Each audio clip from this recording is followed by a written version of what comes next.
Good evening. My name is Michelle Krasowski, Librarian Specialist in support of Adult Services for Contra Costa County Library. On behalf of the Contra Costa County Library, I want to welcome you to tonight's forum. We have worked closely with the West County League of Women Voters, the County Election Department, and CCTV to bring this program to our community. It will stream live on Facebook and will be available online after the program on the Library and County Elections Department websites, as well as the League's Voters Edge website. Please join me in welcoming our moderator for this evening, Tyra Wright from the West County League of Women Voters. Ms. Wright serves on the board of the West County League.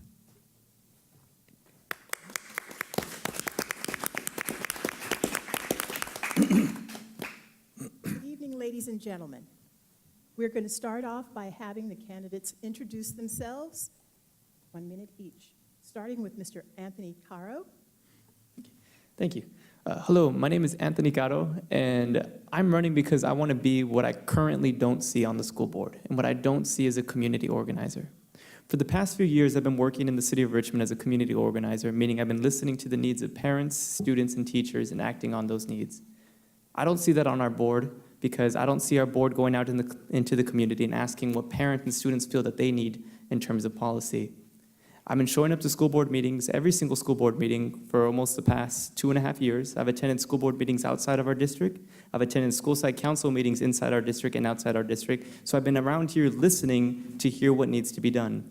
The reason I decided to run was last year because I was tired of the board not listening to some of the demands that we community members had to make. So I'm here, experienced, ready to run, ready to go, and I'm asking for your vote. Thank you. Mr. Carlos Taboada. Good evening. My name is Carlos Taboada. Of course, I'm running for school board, like everyone else here. I'm running for school board. And I have been a teacher and counselor in our schools for more than 21 years. I know the district. I have lived through its best and its worst moments. I know we have a wealth of qualified, talented teachers and a group of students that are very, very eager to learn. But somehow good results that we expect are sporadic and don't happen as often as we want them to be. I want to offer our children what they need, a practical, hands-on education. I have a program, and I stand for offering everyone, all our students, both vocational and college skills to succeed in the information economy of today. Thank you very much. Ms. Consuelos Lara. Yes, hello. My name is Consuelo Lara, and I consider myself the teaching and learning candidate. I was a successful teacher in this district for 16 years and always got great results in my classroom. And as a chairperson and as the teacher leader and a teacher coach and a trainer, I also knew how to bring out the best in my colleagues. So I also witnessed schools being turned around, and so I know what that takes. I know what it means for us to have academic success. I also want to see safer schools, and I want to see our students ready to get a job when they graduate from our schools. And this is something that I have a lot of experience in. So also right now I'm retired, been retired for about 3 years, and I've been working with,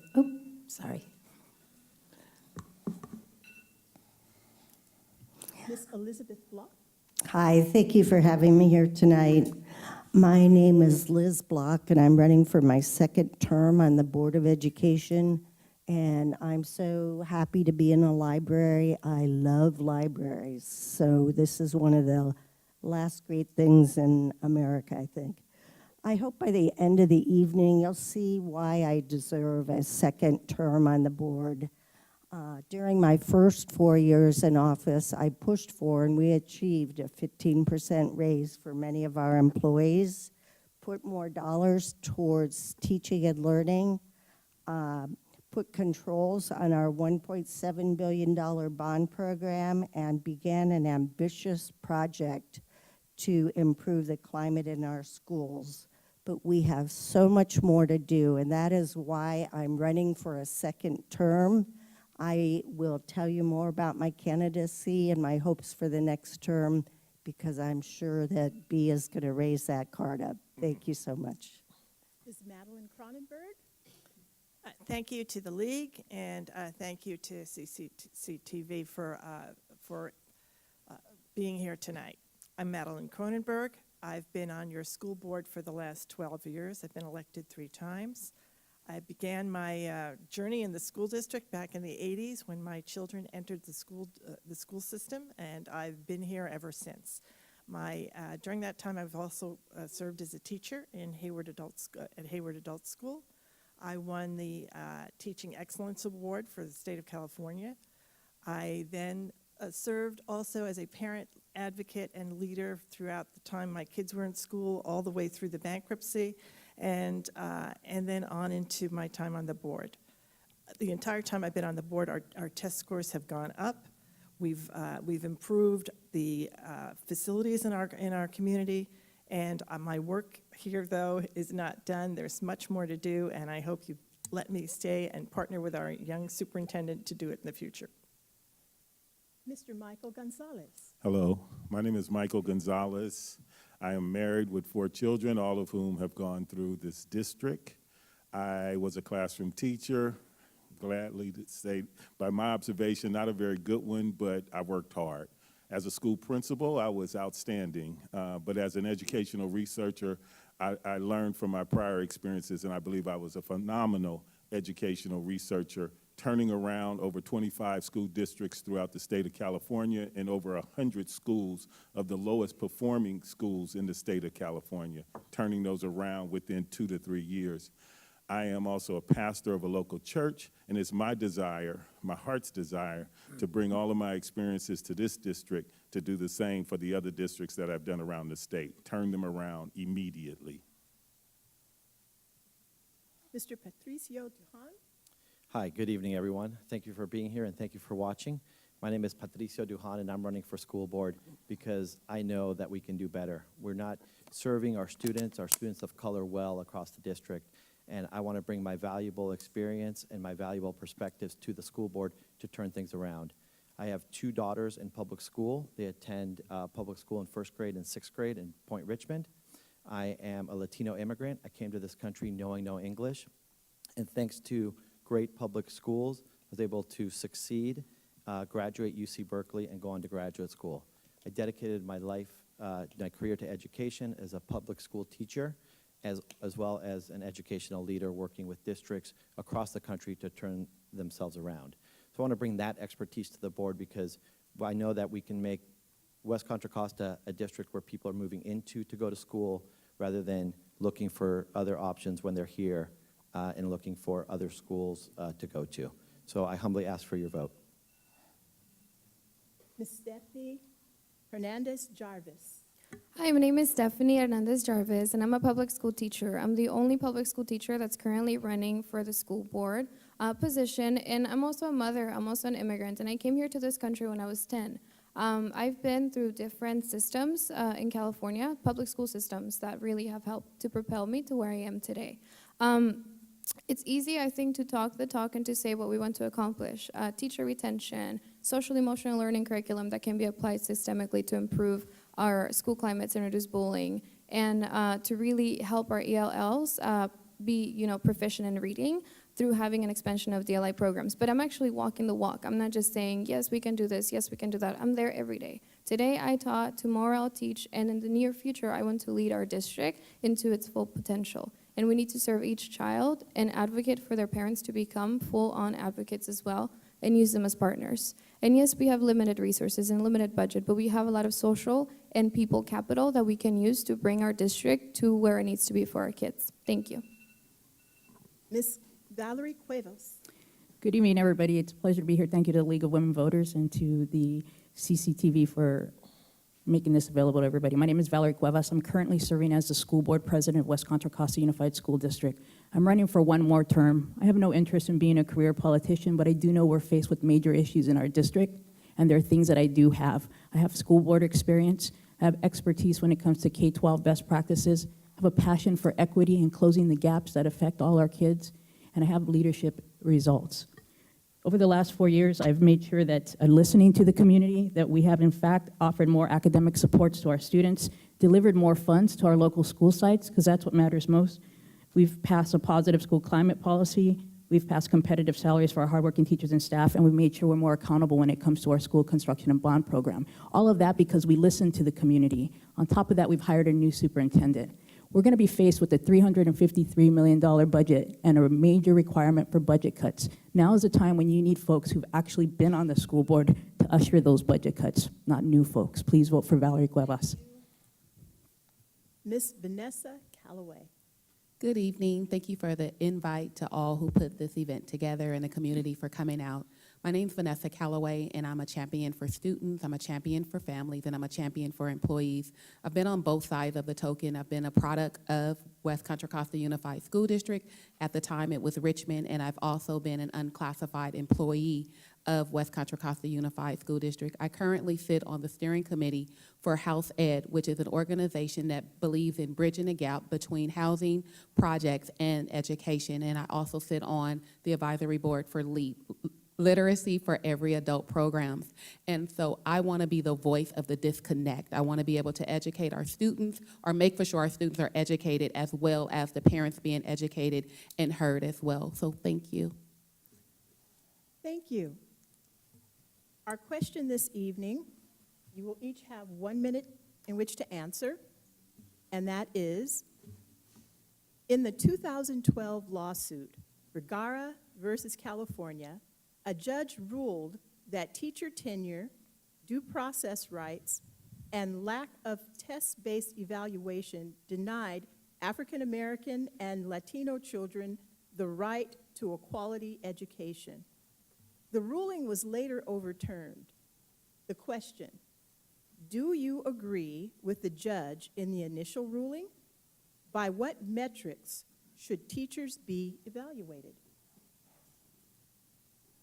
Starting with Mr. Anthony Caro. All right, so by what metrics should teachers be evaluated? I'm going to ignore that first part of the question because I would like to do more research into that specific case before I say whether I agree or disagree with it. As for evaluating teachers, this is something that I've actually been working on for the past years, developing a system that doesn't criticize our teachers but shows them what they could be working on. So part of my campaign has been doing research into what other school districts have been doing and to ideas that we could bring here. One system that I've seen work is where you have students fill out a questionnaire about their teacher. And now these questions aren't, do you like your teacher or do you hate your teacher? These questions are, do you feel challenged? Do you feel ready to learn? Do you feel like you're being supported? Do you know who to go to when you need help? I feel like if we implement this system in our district, our teachers will have a better idea of knowing how good of a job they're doing. Because grades aren't enough. Just telling which teacher has the highest grades in a class, that's not an estimate of how good that teacher is. You know, that just shows you how those students are doing on that particular exam. So what I want to do is create a system where our teachers are getting feedback from our students. Thank you. Mr. Taboada. Okay, give me a minute, please.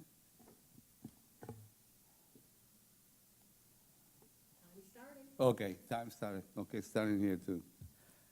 Well, this is an interesting case. I agree with half of what was proposed as our comment. It is true that what is called colorfully, students of color are being underserved, and they're always at the receiving end, on the short end of the achievement gap. But I think this issue evades the real question. The real point, however, is a system, okay? We have a class system, the normal functioning of which generates inequities, inequalities. And in order to remedy this, we need to embark on a broad program of educational, social, economic, and political reform.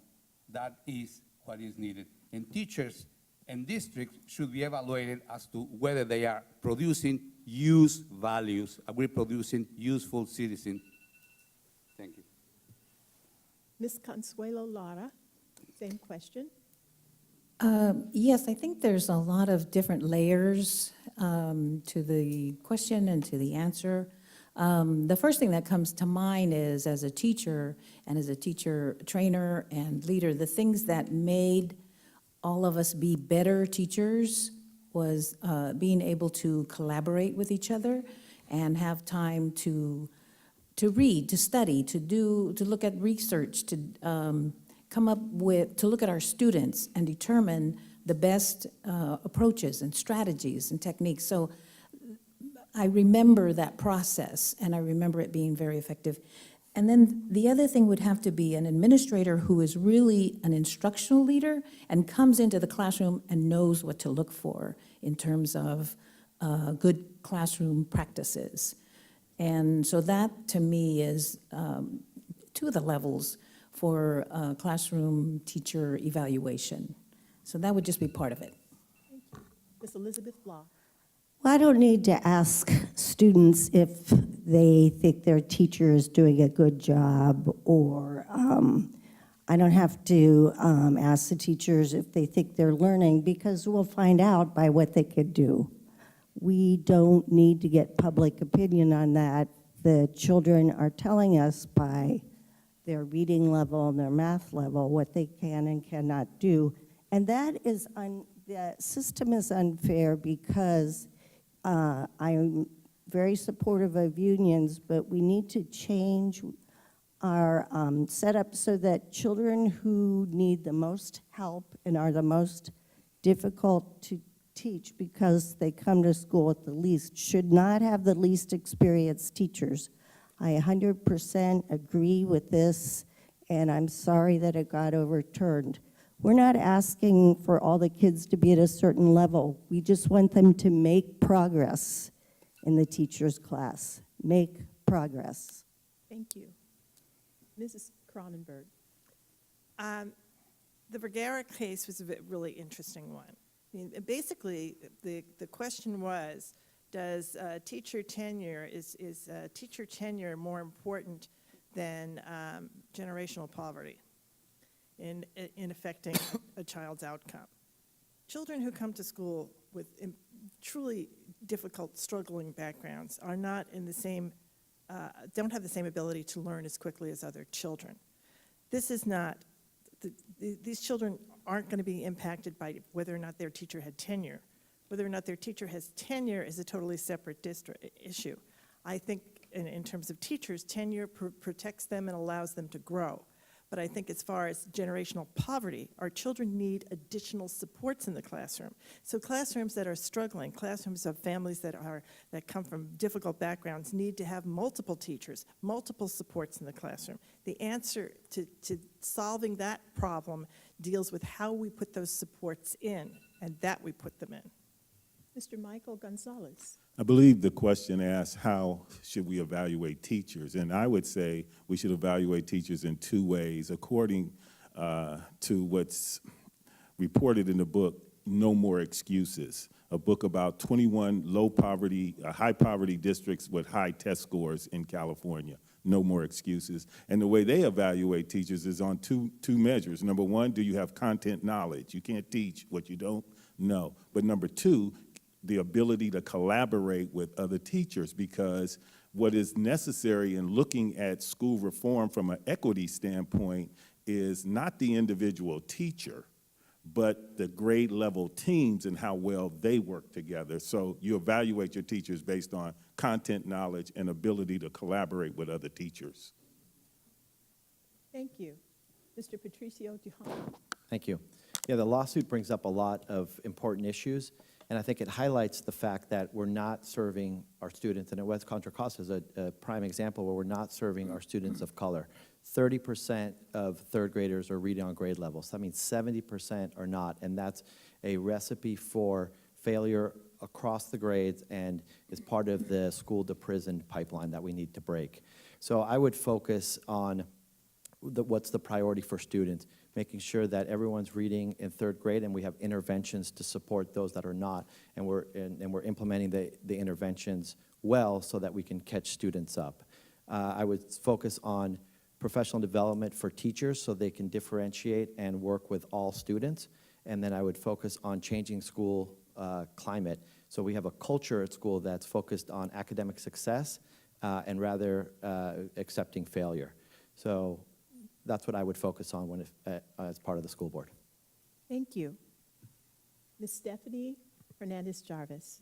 As a teacher, as a teacher, what really helps me learn and grow as an educator is having collaboration time and having the ability to engage in cycles of inquiry. So, and I mean, when you're a new teacher, you go through the teacher induction program and you have a mentor at your school and a coach for the district, and they work with each other and with you on how to grow as a teacher. But then after you graduate from that, you're essentially kind of on your own with your principal and whoever's at your side. I think we need to have systemic approaches at how we're going to engage teachers who are in the profession for more than 3 years and going on cycles of inquiry and having to do with, setting smart goals. Like our kids, we have to set a SMART goal and the activity to address that goal that's measurable, timely, and focused, and really can be achieved by focusing on growing in the area that you want to grow. So if you want to grow in classroom management, you want to make sure that you can be evaluated by your principal in the areas that you chose to grow in, such as student engagement or parent engagement. But we have to engage in cycles of inquiry to grow.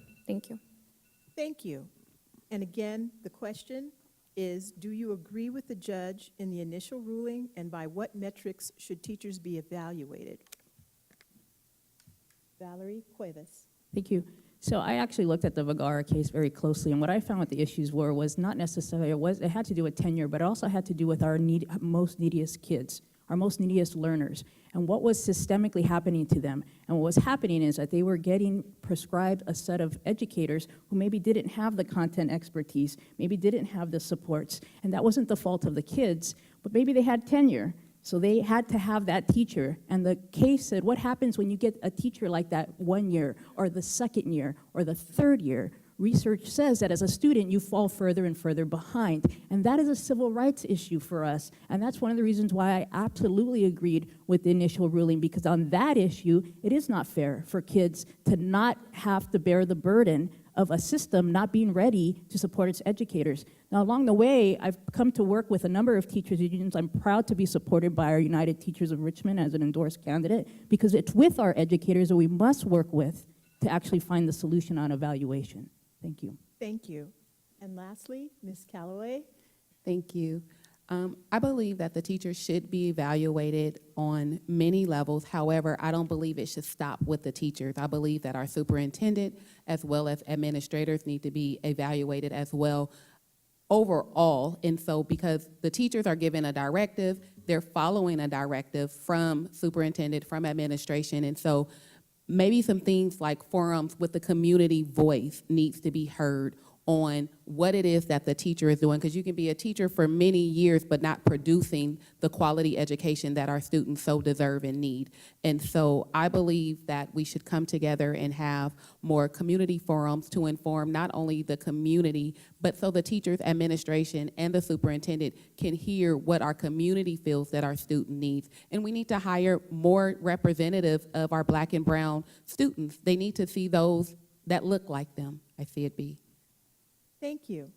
At this time, we will ask each of you to give your closing statement, 1 minute each, starting with you, Ms. Vanessa Calloway.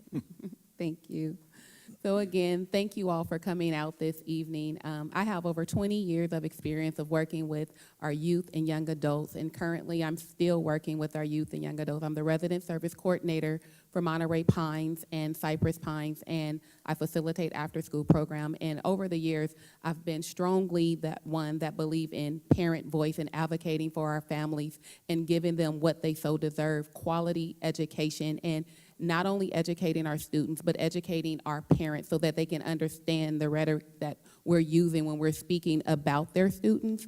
And so, I'm a champion for our students, a champion for our families and employees. Why? Because at some point, someone was my champion, and it's why I decided to take this seat so that I can advocate on a different level for those in our community, those that we're supposed to be preparing for the future. Let's educate our students and make for sure that whatever they decide when they leave 12th grade, that they're ready for it, whether it's college or a trade. Thank you again. Vote Vanessa.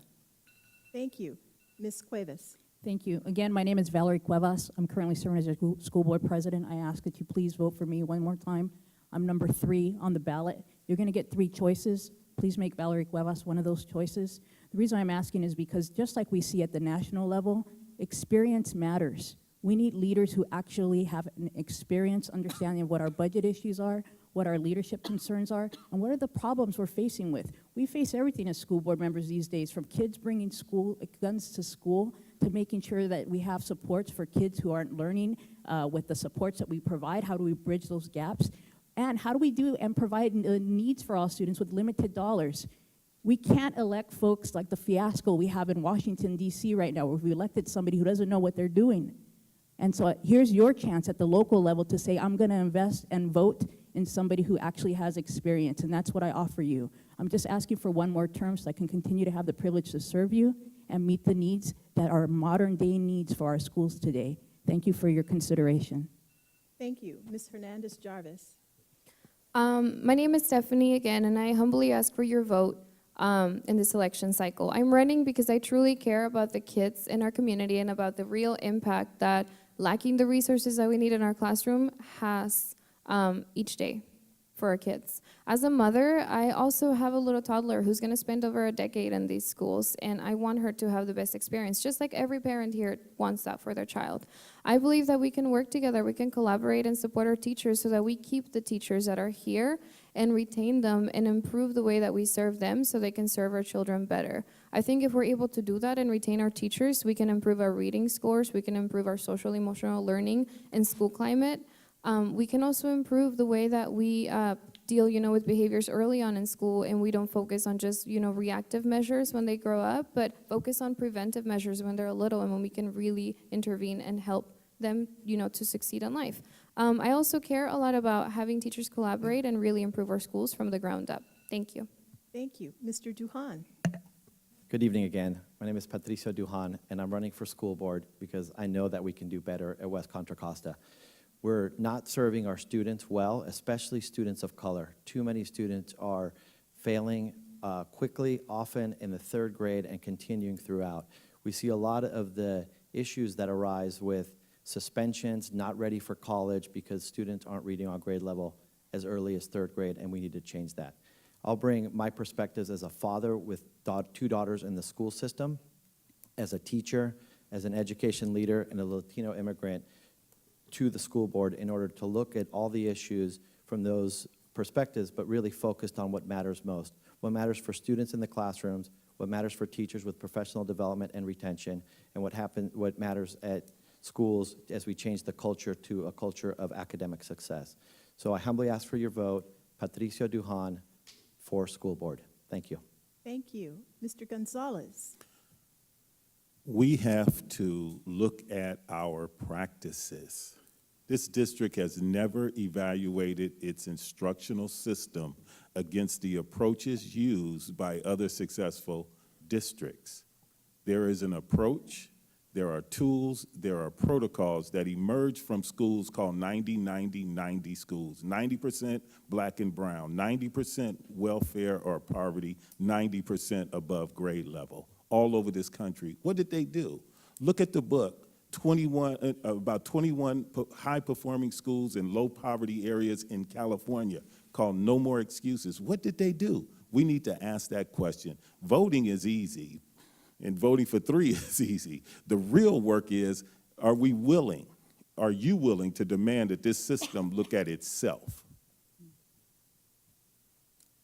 Thank you. Mrs. Kronenberg. Thank you all again for being here. I'm Madeline Kronenberg. I'm running again for school board because the work isn't done. The issue we have right now, more than any other issue, is the fact that we need to invest in our teachers and get them to stay. We had an incredible rate of turnover among our teachers. So we've given them a big raise, and that's going to help. It's going to help a lot to grow a teaching corps with experience. That's step one. Step two is to really grow them internally. So my hope is that we will start a teaching academy, an education academy, where we recruit our own students to become our own teachers. Beyond that, we need to address the achievement gap. We need to bring community services into the school, into all of our schools where they're struggling with academic achievement, and we can do a much better job of that. And finally, we need to have safe schools, safe physically and safe emotionally. We need to make sure that we have programs that attack bullying. Please vote for Madeline Kronenberg, madelinkronenberg.com. Thank you. Ms. Elizabeth Block. It's clear that all the other school board candidates care a lot about students and want to improve our schools. We all agree on that. But I am unique in this group because of my 35 years in public education at multiple levels, as a school staff member, as a site principal, and as a special education administrator in the district. I know how to improve schools because I've done it myself. I had my own turnaround school in Bay Point, where together with the work of other teachers and parents, we transformed that school and improved the progress of our students. I came on the board specifically to improve academic outcomes and school climate for our students, and that is what we are doing. We need experienced and knowledgeable school board members to improve our schools. Re-elect Liz Block. Thank you. Thank you very much. Ms. Lara. Yes, my goals, among many, the safe schools, safe for our students and our staff, and also literacy, that our students read at grade level, and biliteracy, to be biliterate, as well as being trained for the job market. So if they are trained in a skill and can read and write in 2 languages, that makes them very apt to have a successful career after graduation. I'm concerned about a school board that solves problems and doesn't cause problems, that there would be more collegiality, more collaboration, and that people come together and, like I said, have more collegiality and understand that what it means to have a team, what it means to collaborate, and show us that indeed the school board knows how to do that. Thank you. Mr. Taboada. Thank you. Well, thank you for everyone for coming and for watching this event. My name is Caro Taboada, and I'm asking you to vote for me in this election because I think I have the experience and the knowledge necessary. I have the experience where it counts as a teacher for 21 years in our district, and I have the knowledge. I'm amply qualified. I have degrees in economics, philosophy, and I think that we have serious problems. One of our biggest problems is indifference. I think we're facing 2 key issues. One is the so-called opportunity achievement gap. It demands that we reassess, reevaluate, we press the stop button and ask ourselves where we are going. The other issue is the white elephant in the room, the alternative school district that we are subsidizing with our tax dollars. If we continue this way, we are going to get exactly where we're going. We are already a school with 20% of our student body in charter schools. Thank you very much. Thank you. And certainly last but not least, Mr. Caro. Hello, my name is Anthony Caro, and this board needs a young community organizer, and that's who I hope to be. We're in a state of emergency right now. I don't know if you know this, but at Kennedy High School, only 1/3 of the graduates qualified to go to college. I'm not saying 1/3 went to college, I'm saying 1/3 qualified. Why is that? That's because our graduation standards are not the same as the requirements to get into college. Right now, you have a board that is very, very passive. They only address issues when the issues are brought up to them. How do we expect to move forward when the same old isn't working anymore? You need to elect somebody that's young, that's new, and that's coming in with some fresh ideas. I have the energy, passion, and the drive to get things done because the same old is not working anymore. A lot of our black and brown students are leaving this school district because their parents don't feel safe. They don't feel like they could send them here and that we could provide a quality education for them. I've door-to-door knocked at hundreds of doors, and I'm telling you, so many of our parents do not want to go to school here, and it's not because, it's not because of whatever reason. Thank you. Thank you. On behalf of the League of Women Voters of West Contra Costa, I'd like to thank the Contra Costa County Library, the County Elections Department, and CCTV for putting on this event. Thank you.